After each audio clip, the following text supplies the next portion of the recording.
Addiction is a lot like other diseases, such as heart disease. Both disrupt the normal healthy functioning of the underlying organ, have serious harmful consequences, and are preventable and treatable, but if left untreated, can last a lifetime. Drs. N. Volkow and H. Shelbert. If we are to understand addiction and respond appropriately to it, we must not focus on just the addicted individual herself, much less her brain. Our focus must be on her, in her social setting. Inevitably, that entails that we must ourselves come under scrutiny. Perhaps we need to change as much as she does. Neil Levy. These are two quotes that start the first chapter of my book, Minding the Brain Towards Change. The first one is actually from Dr. Volkow and Shelbert, who head the National Institute Against Drug Abuse in the States. And the second one is from Neil Levy, who provided the the endorsement to my book. And he's a bioethicist at the University of Oxford. You can see that there are two differing considerations when it comes to addiction that we'll jump into soon. Let's get back to the book. I'm going to start reading chapter 1 as it starts right now. I'm in my mid-20s on my second clinical placement at that local AOD service I mentioned earlier. Now remind you that AOD stands for alcohol and other drug. I'm attending a routine supervision session. Right here there's a footnote. Quote, clinical supervision is the process by which a therapist meets with a qualified supervisor to discuss clinical presentations and any concerns that might arise in therapy.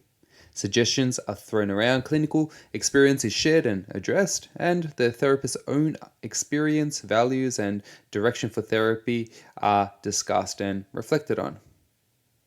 My supervisor, a clinician by the name of Dirk Franke, has just given me a rundown on what psychoeducation should look like for people with substance abuse. Footnote. Psychoeducation is a clinical process by which a clinician shares with the client psychological information that might be relevant to their goals. I listened carefully. After all, I'd be putting this information to action quite soon, perhaps with a client later on in the week, or probably the month. It's ample time for me to have gone over it in my head.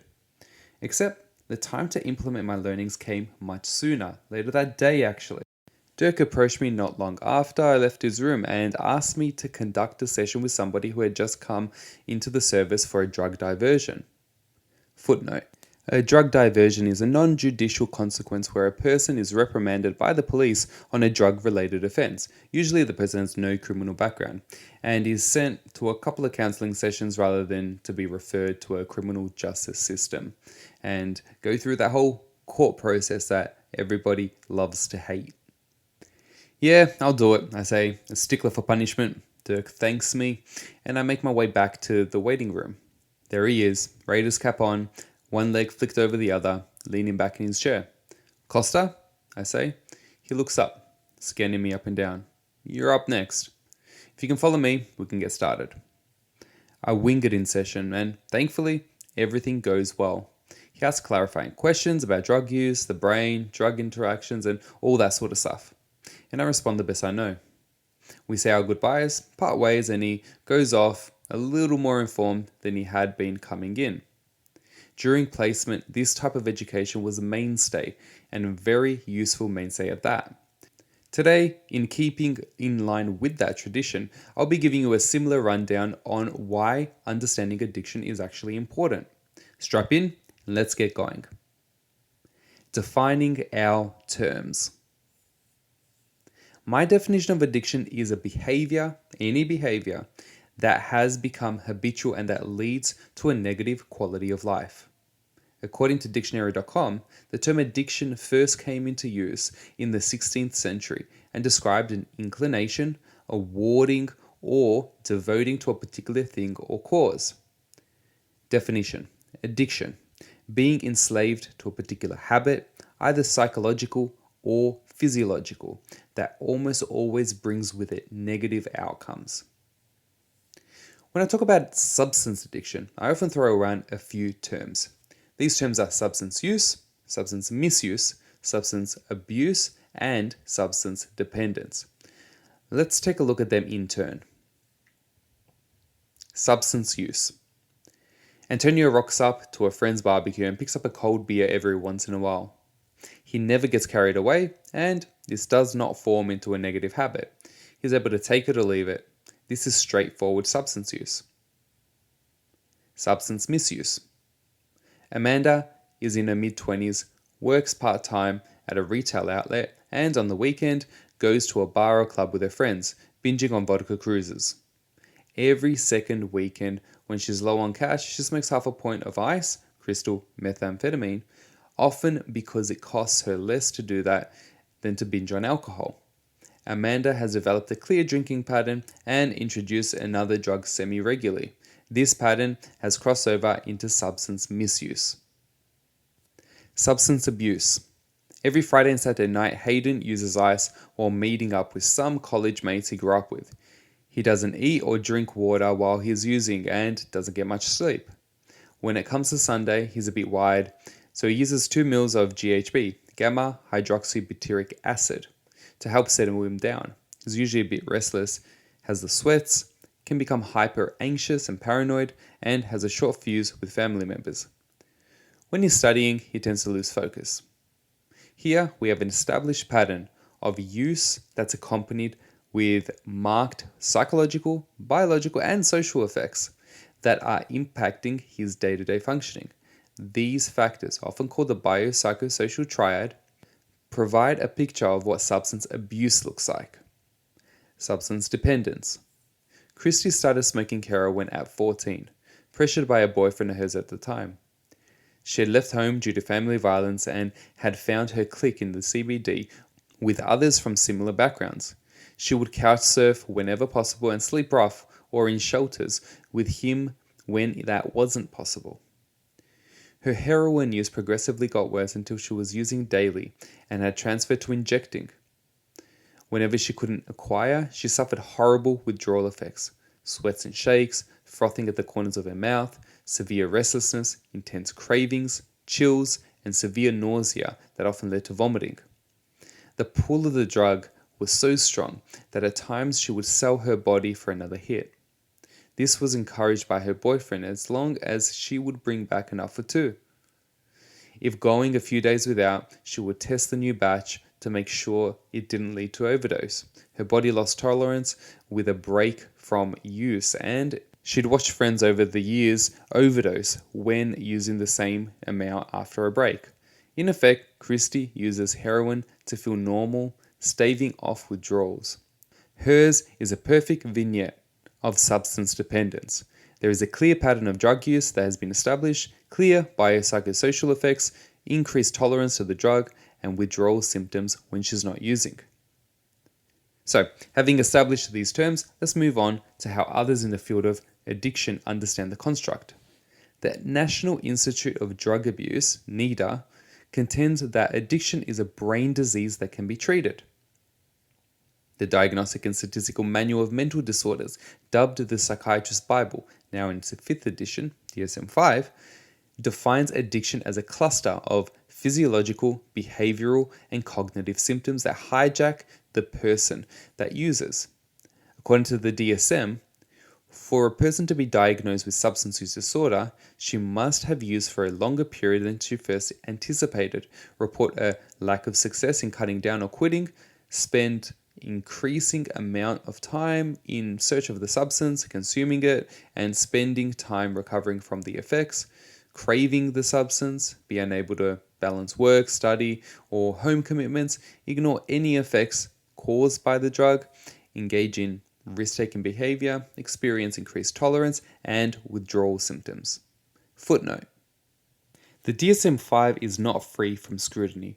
In his recent book Saving Normal, the psychiatrist Alan Francis says that with each new edition of the DSM, there are countless millions of ordinary people becoming medicalized and labeled with a psychiatric illness. One of the most memorable things he says in the book is the following: human difference was never meant to be reducible to an exhaustive list of diagnoses drawn carelessly from a psychiatric manual. It takes all types to make a successful tribe and a full palette of emotions to make a fully lived life. We shouldn't medicalize difference. The cruelest paradox of psychiatric treatment is that those who need it most often don't get it, while those who do get it often don't need it. Back to the book. Essentially, these are the most recognized definitions for those studied in addiction. A brain disease that affects a person's entire sphere of being, making them go back to the substance despite the negative outcomes. Not a pretty picture. What about the brain? The human brain is a 1.4 kilogram organ that makes up about 2% of your total body mass. For power, it chews up 20 to 25% of all energy drawn from the food you consume. That's about 516 of the around 2,000 calories eaten daily. The rest of the energy is disseminated between organs, muscles, cells, and so on.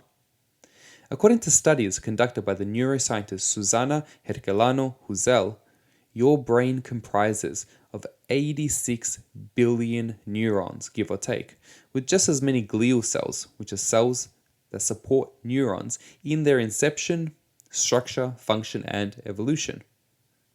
Putting it into perspective, the largest land mammal, the elephant, has about 165 billion more neurons than humans. They have about 251 billion neurons, whereas gorillas have about 56 billion neurons less than humans. They have about 30 billion. Now, this doesn't mean that the more neurons equal a smarter animal. It's all about concentration and placement, how many there are, and where they're located. The neurons of humans are mainly concentrated in the cerebral cortex. There are about 16 billion in this area. This is known as the outer bark of the human brain, basically the part that you see if you type in the word brain in your search engine. This spongy, convoluted, and peach-looking part of the brain is associated with complex thinking, problem solving, and other specialized functions, essentially the seat of human consciousness and the epicenter of where addiction targets. And in the new edition, we have a whole bunch of brains pictured in terms of their quantities of brain cells and the sizes and the rest of that, from humans to elephants and marsupials and all other types of animals. You can have a look at the variations of brain sizes in Susana Herculano-Huzel.com. So let me spell that for you. SUZANAHerculanoHouzel.com. The brain is way more complex than we can even hope to introduce in this chapter. There are far smarter people that, since the early 90s, where human brain research really took off, have been trying to make sense of what the brain's all about, and they're only still just scratching the surface. Neurons. Again, neurons are brain cells responsible for passing electrochemical messages called neurotransmitters around the brain and body. Your brain relies on electrochemical energy to function, and since about a quarter of the energy passing through your body at any given moment is reserved for brain functioning, you can rest assured that your brain wants you to take care of it. Your brain communicates by releasing these tiny neurotransmitters between one neuron and another along the synapse. This is the space between neurons where electrochemical messages are sent. Different chemicals have different functions within the body. We'll get to these functions shortly. And when you introduce an addictive substance into your body, it either becomes supercharged or slows down. Your body is the pit stop for any addictive substance you take, from caffeine to cocaine. The more you throw a substance into the mix, the more your brain reacts, either positively or negatively, to that substance. The addiction specialist and psychiatrist Nora Volkow said that when the brain becomes fixated on a drug, the drug abuser cannot experience the pleasure from things other than the drug. Let's explore how this happens at the level of brain chemistry. Dopamine. Dopamine is a key brain chemical called a neurotransmitter that is associated with motivation, movement, goals, and pleasure-oriented behavior. A good way of thinking about dopamine is that it serves as a brain chemical that is released when you feel driven to engage in something you're interested in. It's also often related to behaviors that are involved in things that draw pleasure. If you don't have a high amount of this chemical in your brain, you feel bored and demotivated. Eating a chocolate cake, boom, dopamine's released. Gambling, dopamine's there too. What about alcohol and sex? Yep, about double the amount of dopamine is released in these activities as having a cheeseburger. Crack cocaine boosts dopamine levels twice as much as sex. And methamphetamine? There's more dopamine released through ice use than if you were eating a perfectly cooked meal while having the best sex of your life and using crack cocaine all at the same time. About double the amount. Or this is at least the first time you use it anyway. Now, you can probably see why certain drugs are so addictive. The dopamine system consists of about 400,000 neurons that regulate not just the limbic system, which is an area of the middle part of your brain that controls for emotions, behaviors, relationships, and also motivation, but also the prefrontal cortex, which is an area at the top part of your brain, just behind your forehead, associated with attention, judgment, problem solving, critical thinking, and future thinking. Substance use often leads to problems in these areas of functioning. The psychiatrist and brain imaging expert Daniel Amen says that when fMRI, which stands for Functional Magnetic Resonance Imaging, or SPECT, which stands for Single Photon Emission Computed Tomography, scans are used to see inside the brain of a person who uses or abuses drugs, the brain looks as if it's rotting away. There's less blood flow in vital brain areas, which means less brain activity. These types of brains are similar to those who have been exposed to toxic fumes or oxygen deprivation, says Amen. Less blood flow in the brain means there's less glucose, which is a simple carbohydrate involved in energy distribution. Less glucose distribution means less mental activity. The exhaustion of dopamine in the brain damages the brain's ability to maintain equilibrium. Therefore, when a person becomes dependent, cerebral blood flow decreases and less electroactivity is observed in key brain areas. The more affected the brain, the less able you are to modify your behavior according to your values. The more tendency you have to sabotage your ability to live a whole, satisfying, and happy life. Now, after this paragraph, we see a series of images, 7 images in total, which show SPECT imaging results. And you can find these on Dr. Amen's website, but I'll read them to you. The first brain is that of a 16-year-old with 2 years of daily cannabis use. Basically, we see the underside of the brain having a significant decrease in prefrontal and temporal brain region activity. The second brain shows the effects of daily heavy nicotine and caffeine use, which you kind of seeing a lot of concaves underneath the scan with a lot of it kind of looks like the brain is chipped away rather than smooth surface. You've got quite a lot of holes in the underside of the brain. The third brain is a 40-year-old with a head injury and 22 years of daily alcohol use. Basically, we see again a lot of holes underneath the brain in terms of missed brain activity there, when there should be brain activity. Then we have a 38-year-old with 17 years of heavy weekend use, and you see the top side of the brain showing multiple areas lacking blood flow. The next brain is a 39-year-old with 25 years of heroin use, where you see both the front and the top part of the brain with marked decreased brain activity. The sixth brain shows regular alcohol use, cocaine use, and methamphetamine use. And we see again holes throughout the entire cerebral surface showing that there's not much brain activity there. And the last brain is that of a 52-year-old with 28 years of methamphetamine use, where you see multiple areas that lack blood flow in the cortical surface.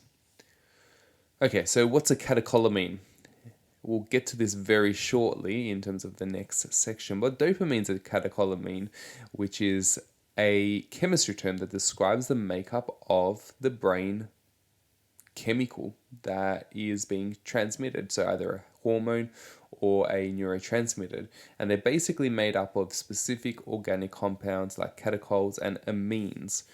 That's where the term catecholamine comes from. What are the other catecholamines apart from dopamine? Well, dopamine is not the only catecholamine at work when you use addictive substances. Norepinephrine, which is another word for this, is adrenaline. Norepinephrine is involved in concentration, attention, and various fight-flight body responses, as well as epinephrine, which is also responsible for the fight-flight response. These are also involved in the brain's reaction to substance use, depending on what kind of substance you're having. You might know these chemicals by another name, the book says, adrenaline. When these neurotransmitters are produced and absorbed in the brain, they deplete. This affects a person in the short term with increased energy and the long term with weight loss and health impacts given a tendency to eat and sleep less.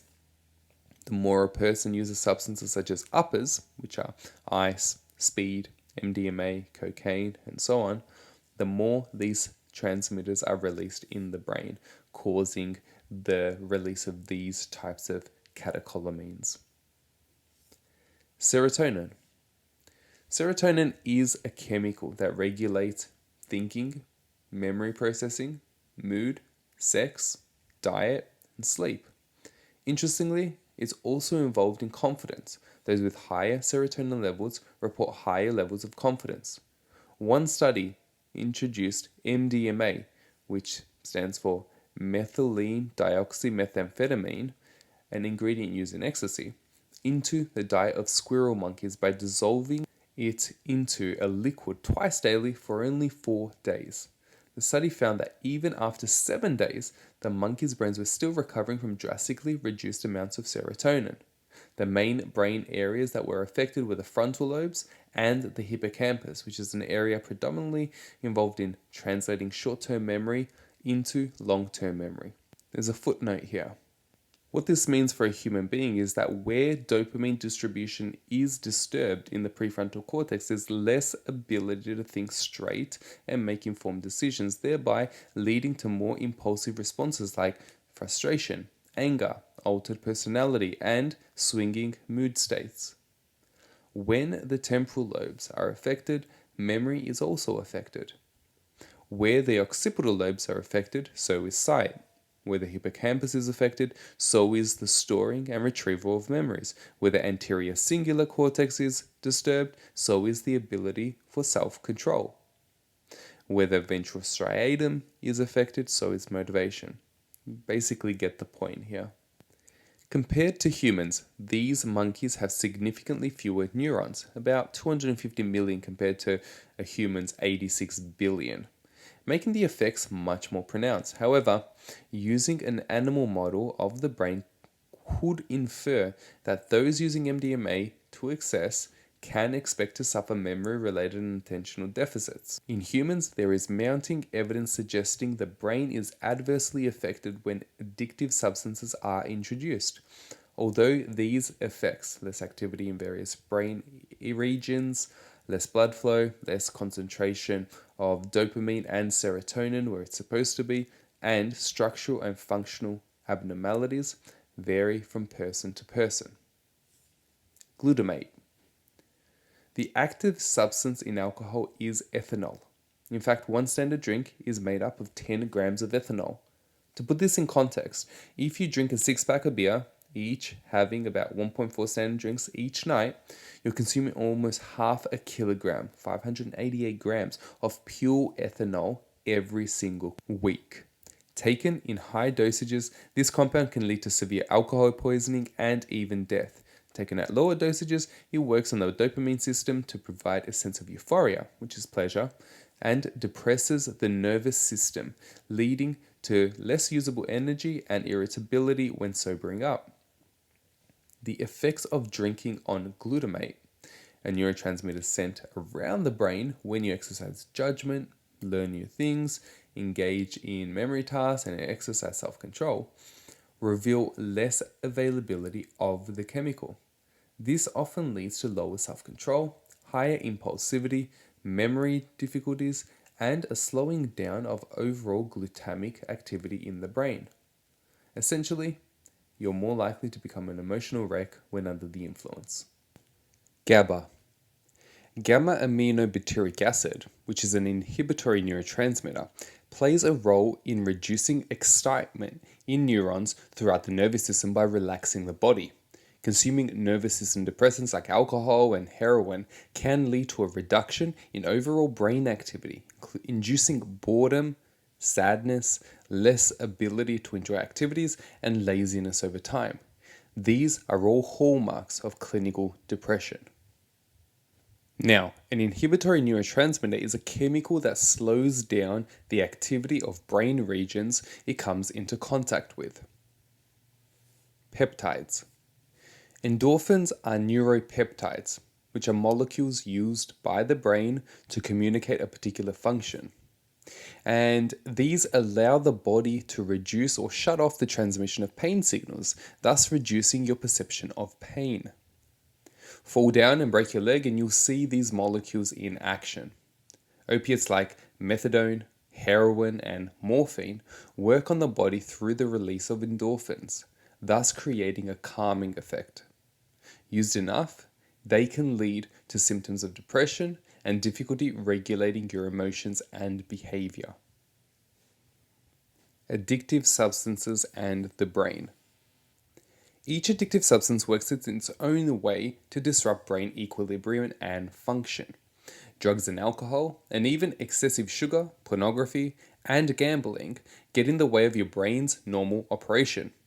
Serotonin balance is disrupted when stimulants like MDMA or ice are introduced into the body. Depressants like alcohol and heroin disrupt the proper functioning of GABA and endorphin release. Dopamine is released when any addictive substance is used. At a neurological level, balance is disturbed and functioning impaired. For your brain to function effectively, it needs to send and receive electrical messages. This process keeps the lights lit in your brain. Throw in a few substances often enough and these lights destabilize, flicker, and can turn off altogether. Your brain works best when 1. Chemical equilibrium is achieved. 2.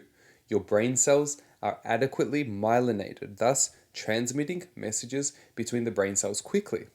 3. Strong neural networks are in place. 4. Glucose metabolism is sufficient. And 5. There's adequate blood flow. Footnote. Let's discuss neuroplasticity for a little bit. Neuroplasticity is basically the process by which the brain changes in response to experience. Neuro relates to neuron, plasticity remains to plastic or moldable, malleable, and it's a process by which the brain changes when it interacts with the environment and things happen pretty much. There are a bunch of different technical terms that are used when we consider neuroplasticity. One of the things that happens is something called neurogenesis. Neuro meaning brain cell, genesis meaning the arisal of, and so neurogenesis means the formation of new neurons in the human brain. Now, there are also other types of processes that are at work, such as synaptic formation and elimination. What synaptic formation and elimination means? A synapse is the tiny little space between one brain cell and the other in terms of how the messages are being sent from one brain cell to another. And when one synapse is formed, then it just means that there's another one of those connections made. And eliminated, that's when one of those connections are eliminated. They're gotten rid of. So synaptic formation and elimination refers to these. Axonal sprouting. So the axon is the thin piece of the body of the brain cell, which carries the electrochemical message from the top of the brain cell to the bottom of the brain cell. So axonal sprouting means that the axons are being sprouted between neurons, or one axon is being sprouted from one neuron to a next, or one neuron has multiple axons that are being sprouted from the body of the neuron. That's what we consider when we talk about axonal sprouting. Dendritic remodeling. Now, the dendrites are the branch-like structures at the top of the neuron, and they kind of look like trees, and they catch messages from one neuron and transmit it to the next neuron. So when we consider dendritic remodeling, we just see a change in the function and the structure of these particular dendrites as they receive information. So the more activity there is, there's going to be more of this type of dendritic remodeling that's happening. And then we've got pruning. So the brain naturally prunes or gets rid of different types of brain cells depending on their function, how much you use them. So if you're doing one thing over and over and over again, then the brain is going to act on the neural repercussions of those. So it's going to create new neurons, new connections, that sort of stuff. Whereas if you're not using, or if you're not doing something, let's say a hobby or something that you used to do, then the brain loses interest and it starts to lay off and prune these types of connections. Okay, so that's basically in a nutshell what we're talking about when we think about neuroplasticity. Neuroplasticity appears to be the most active in areas of the brain such as the olfactory bulb, which is a part of the brain that's important for smell, as well as the hippocampus, which is important for the formation, storage, and retrieval of new memories and the long-term potentiation of cells. What does the long-term potentiation of cells means? Basically, that means when a synapse is strengthened. So if you remember, the synapse is that little space between one brain cell to the next. When those synapses are strengthened for the transmission of electrochemical messages, that's what we think about when we consider long-term potentiation. These particular findings are representative of mammals and are based on animal research models. And a bunch of this research is covered in Kayes and colleagues' 2012 paper called The Dynamic Brain. Let's get back to the book. What is myelin? Myelin is the fatty sheathing that helps messages across the brain cell travel faster. And why are we talking about myelin? Well, basically, when we consider a myelinated or a fatty brain cell, we're thinking of brain cells that send messages really quickly along the axon, that length of the cell. Addictive substances disrupt chemical activity. Your brain either speeds up or slows down. In essence, flow is disrupted. As your brain is affected, so are vital functions that communicate with the rest of the body, such as heart rate, breathing, ability, thinking, motor coordination, and so on.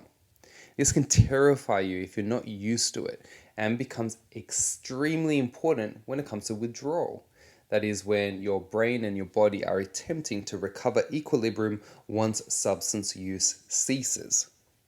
So withdrawal is when your body is used to a particular substance and then you cut it off, then a whole bunch of changes happen and you start to get withdrawal effects.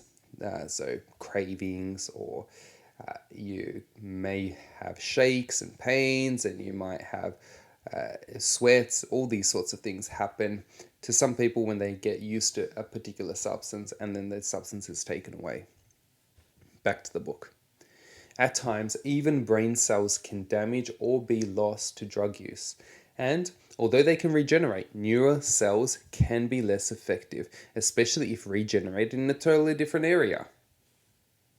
Some researchers have found that those abusing drugs often work harder at tasks requiring attention than those who don't. In essence, drug use and the brain's standard operating procedure just don't mix. Let's delve into a bit of a footnote here. One study found that when people who use drugs are not focusing on something, their brain is naturally a lot less active. However, when they were asked to focus and exert their attention, their brains showed overexertion, meaning they had to work harder than the ordinary person. You can find out more about this I'm going to try to pronounce his name, Kulaut, Valera and colleagues' 2014 paper, Drug Polyconsumption is associated with increased synchronization of brain electrical activity at rest and in a counting task. A similar finding was observed in another study that measured brain exertion in self-control tasks. Those with a lower functioning representation of the warrior gene, MAOA, exerted more effort to get into control of a specific task. So what does this mean? Well, if we're going to take a genetic approach to understanding the impacts of certain substances, then the MAOA gene, which is colloquially called the warrior gene, is generally found in people who may have less emotional output, less empathy, tend to be more heady rather than body influenced. And these people are overrepresented in violent offenders or people who are able to really relegate their calm and be able to feel more in control of their emotions. In fact, psychopaths, people who are highly in control of their emotional output, can score quite highly on the MAOA gene. Now, when we consider these self-control tasks, those with lower functioning of the warrior gene take a lot more effort to get in control of a specific task. Basically, a person who has a lower expression of this gene finds it more and more difficult to engage in self-control. Something you don't tend to see with people who are more emotionally controlled or tend to have lower levels of empathy and may have cognitive empathy but not have that felt sense of empathy. So let's go back to the book. What about teenagers? The teenage brain is qualitatively different to the adult brain. This is an important factor for drug use. I've counseled people who began using substances like cannabis as young as 6 years of age, and alcohol even younger. Though this isn't the norm, it's common in the addictions field. That said, it's often important to consider the effects of addictive substances on the developing child and adolescent brain. Clinical professor of neuropsychiatry at UCLA, Dr. Daniel J. Siegel, said that even when adolescents, which are those between 12 and 24 years of age, engage in exciting activities, their brains tend to release a lot more dopamine than adults, which is pretty interesting to note, but it doesn't come to the point of surprise because you tend to see teenagers getting a lot more of an impact when they're doing something that is exciting to them. This tends to leave the adolescent with a higher thrill factor when compared to adults who engage in the same activity. Comparing baseline dopamine levels, which means dopamine levels found in the brain during rest, one can see that adolescents have a lower baseline. This means that they tend to get more bored unless they are engaging in some sort of stimulating or novel exercise. Adolescents who use drugs and alcohol are adding fuel to the fire. It's like pressing the accelerator in a car with a messed up engine. It's already revving much higher than its ability to cope. Eventually it's going to fail. This poses a problem because there are neurobiological differences in dopamine release for adolescents compared to adults. There's a higher vulnerability for adolescents to develop an addiction.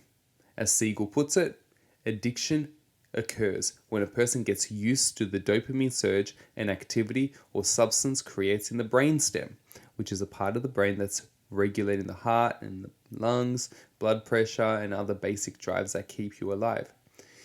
The person also gets used to the dopamine surge in limbic regions that tend to push our cortex to make decisions rather than our behavior to continue to do things that may be destructive to us. So basically what this means is a person is influenced more by their survival and their emotional brain rather than their thinking part of the brain. The more we do things that produce this dopamine surge, the more our brain gets used to these things at expense of everything else. What's worse, dopamine is not only released when taking substances, it's there when you're thinking about using, planning to use, being around others who use, in a place where you used in the past, or pretty much whenever there's a memory of the substance. As the brain uses addictive substances, it can suffer in areas relating to decision making, paying attention, recalling memories, and executive function. Executive function can be looked at as planning, managing yourself in time and space, strategizing, and organizing important things. These are all pivotal areas of development during adolescence. Ambivalence. What is ambivalence? Ambivalence can be defined as uncertainty or the inability to make a decision or choice, feeling two different ways about one particular thing. Change requires a connection between the head and the heart. You might intellectually understand that using substances are detrimental to your health and do nothing about it.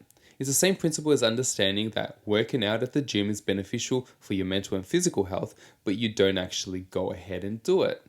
Only when you really want to change can change actually happen.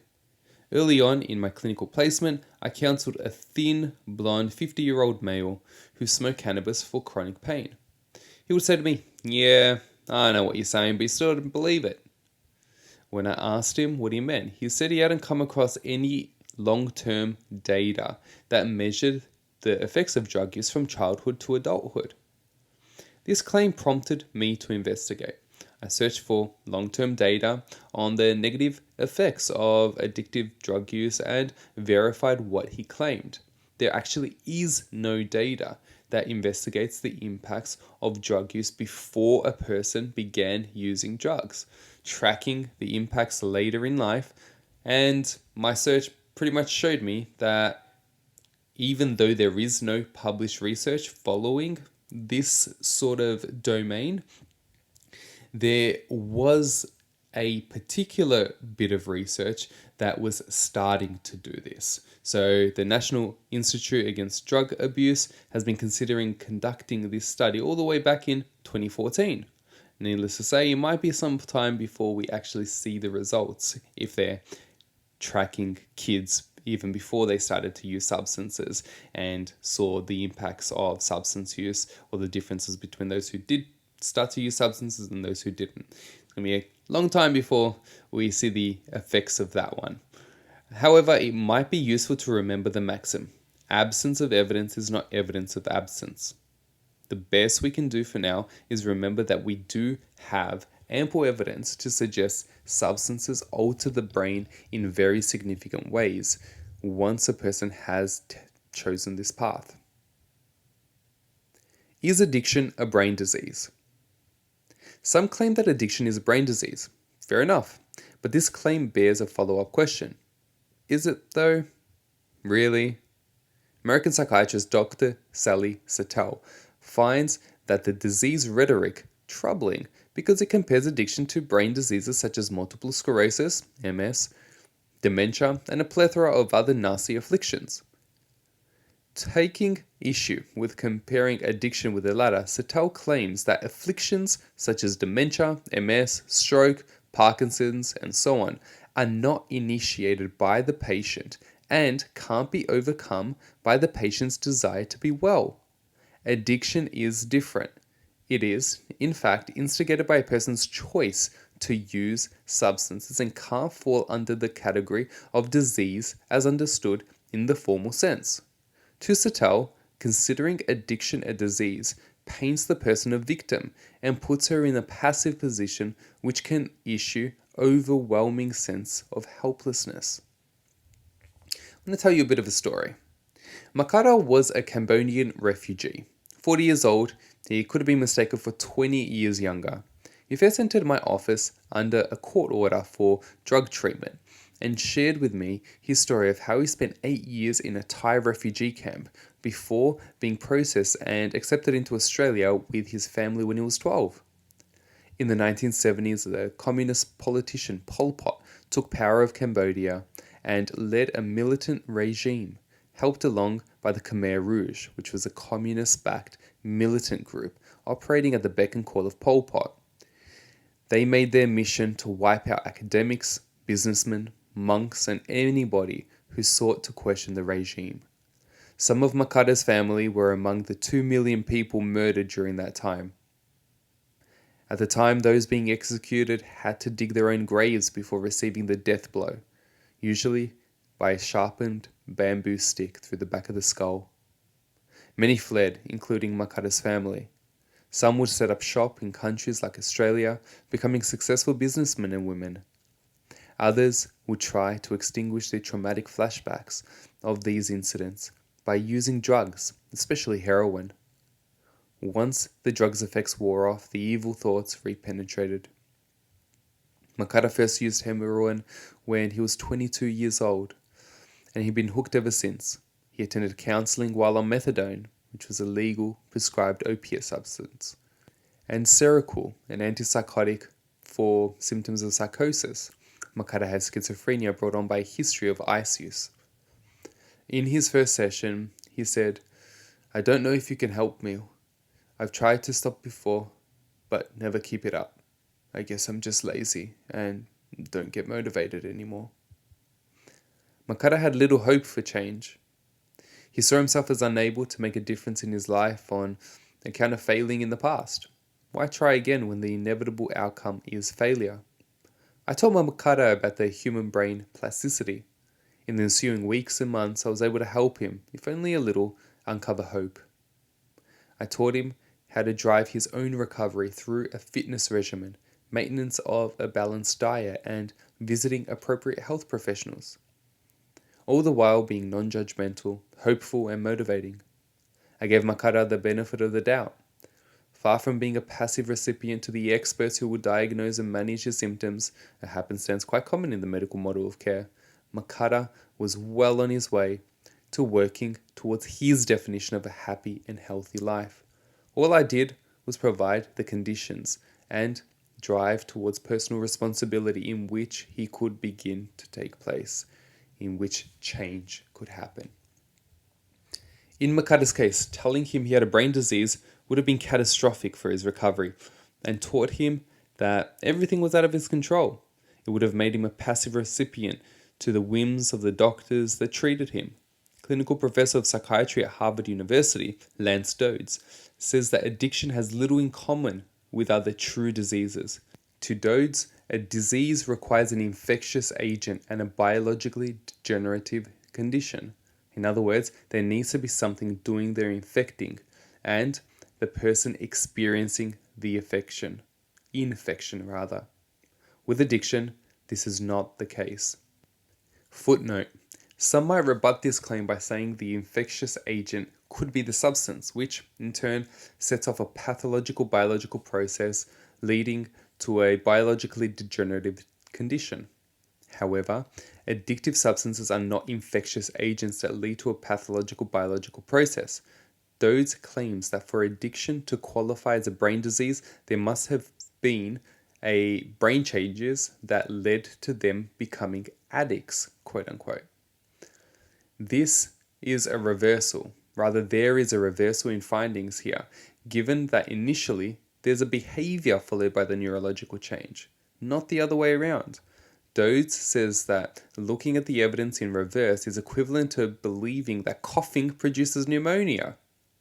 Moreover, if the brain disease thesis was true, then one would expect people who take large doses of their substances to immediately become addicted. The evidence is quite to the contrary. And if you want to read more, you can look at Dodds' 2014 article, Answers to Addictions Questions. Let's go back to the book. The developmental neuroscientist Mark Lewis said addiction as disease, this model, does little to explain spontaneous recovery. About 50 to 80% of substance users give up naturally. That is, without the need for any medical or psychological intervention. Lewis also argues, persuasively in my opinion, that addiction is really just another form of learning, kind of like neuroplasticity. The brain is incredibly plastic, and you can read more about this in chapter 5. And the new neural networks are popping up all the time. Whether you fall in love, go to Paris, smoke pot, drink a slab of beer, the brain's neural circuitry is shaped by those experiences and reinforced when repeated. You wouldn't want to call learning a disease, he says. And he's right. If that's what addiction is, a destructive form of learning, we need to keep this in mind when addressing it in recovery. I first saw Mark Lewis in action when he came down to Melbourne in 2016. His frizzy grey hair stood on end as he reflected on battling jet lag, looking out at the crowd and motioning to the screen as he presented. He was insistent on painting addiction not as a neurological disease, but as a form of learning. The areas of the brain that are responsible for reward are heightened, and the parts of the brain responsible for in-depth thought and reasoning are almost inactive. The more a person uses, the more the brain changes to accommodate this. Little did I know at the time, but he was more than qualified to speak on addiction. Before becoming a neuroscientist, he himself was addicted to heroin. When speaking to Baumeister in preparation for this book, to ask him which papers he could recommend on willpower and addiction, he forwarded me an article that he and a colleague, the social psychologist Andrew Vanash, had written on self-regulation and addiction that hadn't been published at that point, but has since been accepted by the Journal of Addictive Behaviors. In the paper, they claimed that those abusing substances were fond of the view that they had a brain disease. It provided an excuse for their destructive and irresponsible behavior, quote unquote. Baumeister and Vanash highlighted an alternative. Addiction is more of a pattern of dysfunctional impulsive choices, possibly distorted by selfish, pleasure-seeking inclinations. Though there's more to the story than saying addiction is merely a selfish, pleasure-seeking endeavor, you cannot deny that there's an element of this that seeks and leaks through. Speak to any family member of a person with addiction and they'll set you straight if you claim otherwise. How could you claim it's just a disease when you've gone through it yourself or seen those you love go through addiction? Think about a person with Alzheimer's. He has no perceptible choice in whether or not he is afflicted. He can't just snap his fingers and be free of the ailment. Addiction is different. People choose to pour that drink, insert the needle, suck on that smoke. Ceasing these behaviors often leads to recovery. In contrast, no cessation of behavior will lead and cease Alzheimer's. Now, I'm not trying to moralize the issue. I'm not interested in that. I'm not trying to claim people are using drugs and alcohol to be selfish, good-for-nothing users who won't stop at anything but to get the next hit. They might be, they might not. In fact, I've been my life around working with people with addiction and helped countless. I would, however, be deluding myself if I said that those I treat are brain diseased just because they have an addiction. I'd like to give them a bit more credit, agency and hope than that. Final notes. The Centers for Disease Control and Prevention don't include addiction among their indices of diseases in their website, though there is a link talking about NIDA, or taking the browser to NIDA when addiction is inputted in the search results. The Australian Brain Foundation also lists no such thing when identifying brain diseases. Neuroethicist Neil Levy says that addiction can be more adequately understood as a disorder of the person as he finds himself in the social context. Even though addiction involves pathological neurological dysfunction, there are a whole lot of other behaviors that produce similar changes within the brain, among which is eating lots of sugary food. For Levy, diseases must only be diagnosed when a person has lost significant personal agency. This means the person has lost the ability to assert their self-control. When a condition doesn't satisfy this prerequisite, it mustn't be classified as a disease. Levy goes on to say that addiction, only when it takes away from personal agency, can be considered a disease of brain dysfunction, namely interrupting the dopaminergic system, causing pathological wanting, disallowing this system from playing the role it had originally evolved for. I don't expect there to be any consensus anytime soon, but it does bear saying whether substance addiction is in fact a disease or not. I'd rather get to the bones of how to help a person. The rest is just fun, intellectual banter. Chapter summary. Main points. There are many ways to understand addiction, and all include personal choice. The brain is the main organ affected when you use an addictive substance, and use can lead to neural degeneration and loss of function, especially when starting earlier in life. Addiction is not a brain disease in the proper sense. Although the brain is affected, you can choose to recover when ceasing use. Practical considerations. The more you understand about addiction, the better you'll be able to help those who are addicted. Patience and curiosity are the best approaches to addressing those with an addiction. Recommended reading. I'd recommend you guys to visit Amen clinics to discuss the functional neuroanatomy of brain cells and the way the brain operates when under particular substances. Also to look at normal and abnormal brains when you go and visit Amen clinics. I'd also recommend reading the book by Ellen Francis, Saving Normal, An Insider's Revolt Against Out-of-Control Psychiatric Diagnosis, DSM-5, Big Pharma, and the Medicalization of Everyday Life. A really interesting brain-based book is Quint and Wingate's 2012 book, Brains, The Mind as Matter, published by Wellcome Collection. Thank you for listening, and I look forward to introducing my next chapter on willpower to accompany the discussion around addiction. Until next time, have a good day and enjoy yourselves. Do your thing, be better at everything that it is that you can do.